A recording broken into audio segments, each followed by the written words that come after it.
మనకి నోటికి రుచి లేదనుకోండి, పల్లి చట్నీ కూడా తినాలనిపించదు. ఇలా పప్పుల పౌడర్ వేసుకుని మంచి వేడి వేడి పప్పుచారు, కొంచెం నోటికి తినాలి అన్న ఫీల్ వస్తుంది అనమాట. మెయిన్ ఏంటంటే ఎక్కువగా ఎల్లిపాయలు వేసాను కదా, అప్పుడు ఆ యొక్క ఘాటు ఉంటుంది కదా, గొంతుకి కొంచెం రిఫ్రెష్గా ఉంటుంది అనమాట. అందుకని ఇంకా కొంచెం స్పైసీనెస్ ఎక్కువ తినేవాళ్ళు వెల్లుల్లి వేసుకోవచ్చు, మిరపకాయలైనా వేసుకోవచ్చు.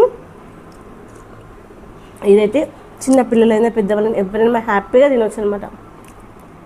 నాకైతే చాలా బాగా నచ్చింది, మీకు కూడా నచ్చుతుంది అనుకుంటున్నాను. ఇది చేసుకొని మంచి డైనింగ్ టేబుల్ పైన బాటిల్లో పోసి పెట్టుకున్నాం అనుకుని మంచి అన్నం తింటప్పుడు ఒక స్పూన్ వేసుకొని తినొచ్చు. ఇడ్లీ తింటప్పుడు, దోశ తింటప్పుడు అయితే దోశ పైన నేను పౌడర్ చల్లేసి దానిపైన చీజ్ కానీ ఆనియన్స్ కానీ వేసుకుని తింటే సూపర్గా ఉంటుంది అనమాట. పిజ్జా దోశ అంటారు చూడండి బయట, మనకి మసాలా దోశ అలా అనమాట. మనకి చట్నీ చేసుకొని టైం లేదన్నప్పుడు ఈజీగా తినొచ్చు.